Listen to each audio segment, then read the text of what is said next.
This episode of Marijuana Today Daily is brought to you by the second annual Laurel Rosebud Golf Invitational, which is coming up on Monday, July 10th at the Omni Interlochen Resort in Broomfield, Colorado, with the cocktail dinner kicking things off on the night of Sunday, July 9th, followed by the golf tournament itself on the morning of the 10th, and then a follow-up awards dinner and ceremony that night.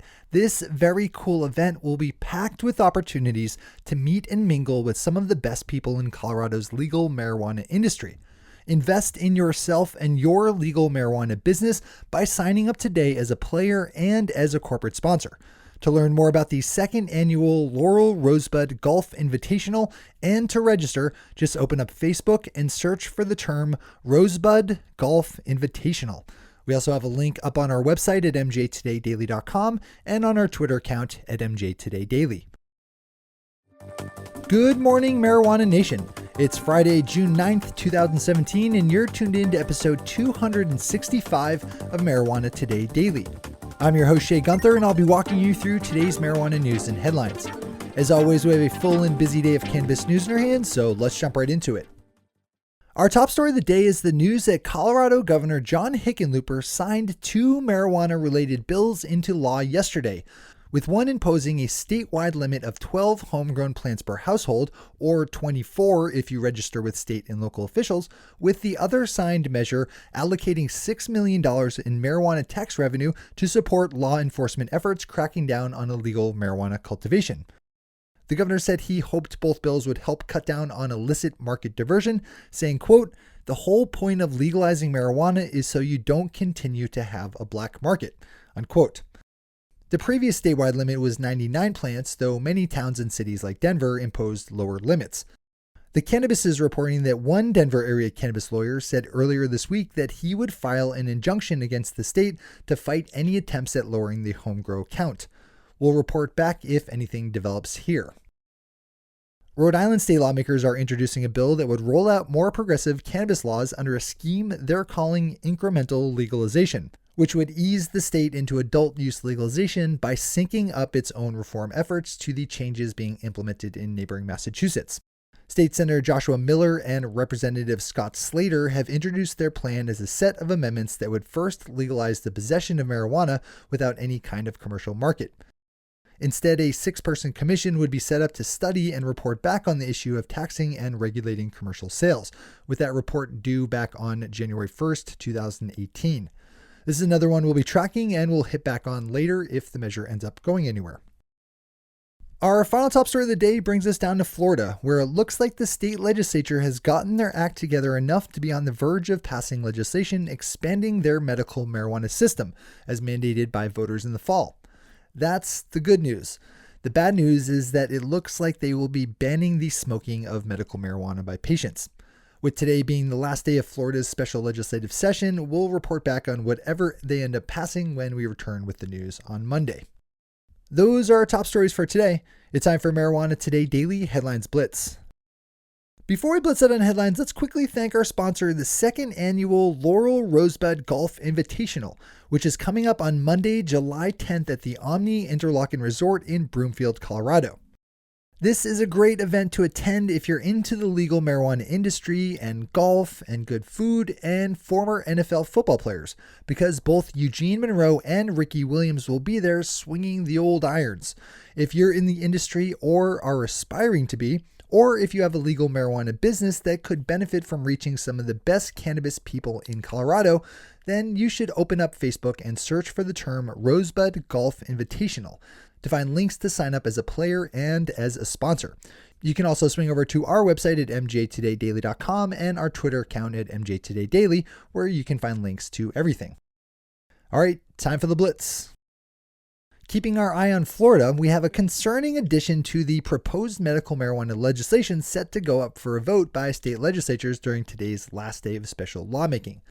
The language in question gives special consideration to anyone converting a citrus juice or molasses facility into a medical marijuana cultivation site, and no one is really sure at the moment how it got there. The amended language is kind of a huge handout to the state's citrus and sugar interests, who would love to get government subsidies for turning some of their unwanted infrastructure over to medical marijuana grows. This is a good story to click over for the full read. As always, we have all the news we cover linked to on our website at mjtodaydaily.com and on our Twitter account at mjtodaydaily. Swinging up north to Canada, we find a new deal in the works between a licensed medical marijuana provider and one of the nation's major growers of vegetables. Village Farms is one of Canada's leading providers of tomatoes, bell peppers, and cucumbers, and will be joining up in the new 50-50 venture with medical marijuana company Herald Health Therapeutics. The deal points have Village Farms providing a 1.1 million square foot greenhouse located in British Columbia, and Herald Health ponying up just under $15 million US in cash to pay for the grow. If successful, the facility could grow as large as 4.8 million square feet, which would be capable of producing more than 660,000 pounds of marijuana per year. Arizona's Attorney General is not happy about the protections afforded to medical marijuana patients while on state college and university campuses, and filed a request yesterday in court asking that police be given the right to arrest medical marijuana users in those settings. Attorney General Mark Bornovich argues that the Arizona Court of Appeals made a mistake earlier this year when they voided the conviction of a medical marijuana user arrested on the campus of Arizona State University, setting a precedent of protection for registered patients. Click over to the Tucson Star for all the details on this one. Potential medical marijuana patients in Connecticut could soon receive recommendations for medical marijuana if they live with the pain of intractable migraines. On Wednesday, the state's Medical Marijuana Board of Physicians voted to add intractable migraines to their list of medical marijuana qualifying conditions. The decision is now in the hands of Michelle Siegel, Commissioner of the Department of Consumer Protections and a non-voting member of the Board of Physicians. We'll report back on this one as it develops. Also on Wednesday, military veterans visited lawmakers in New York State Senate to press their argument that PTSD should be added to the list of medical marijuana qualifying conditions. Lawmakers in the Democrat-controlled state assembly have already passed a bill adding PTSD to the list, but the legislation in the Republican-controlled Senate has been held up. Yesterday, the Iowa State Board of Health voted to request that the state legislature approve an emergency measure to issue medical marijuana registration cards to patients in need. Currently, the State Department of Health has no authority to grant new cards after a new medical marijuana measure was signed into law last month. The issue will be taken up by a legislative committee on Tuesday. Our final story of the day is a nice feel-good piece to end the week on, with a new report from BDS Analytics showing that marijuana consumers are, for the most part, pretty happy people. According to their findings, your average cannabis consumer is generally happier with their life, earns a higher income, volunteers more, and gets more excited about spending time outdoors than the average person.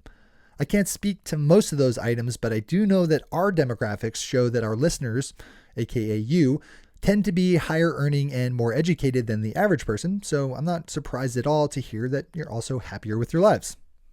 Generally. Those are the headlines and news for the day.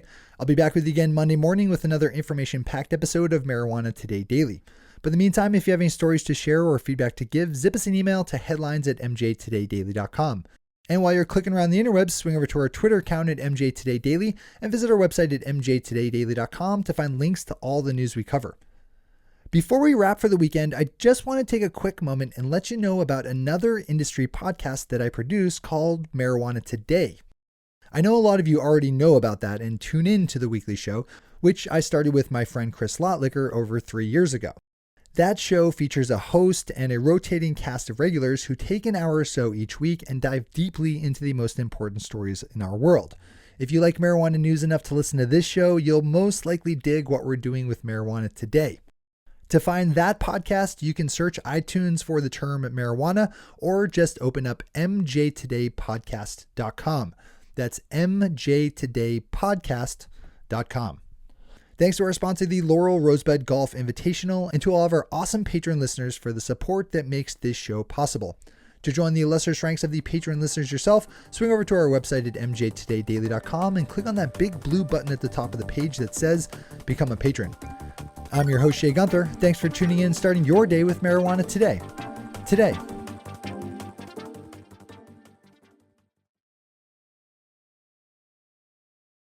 One take, Shay. One take.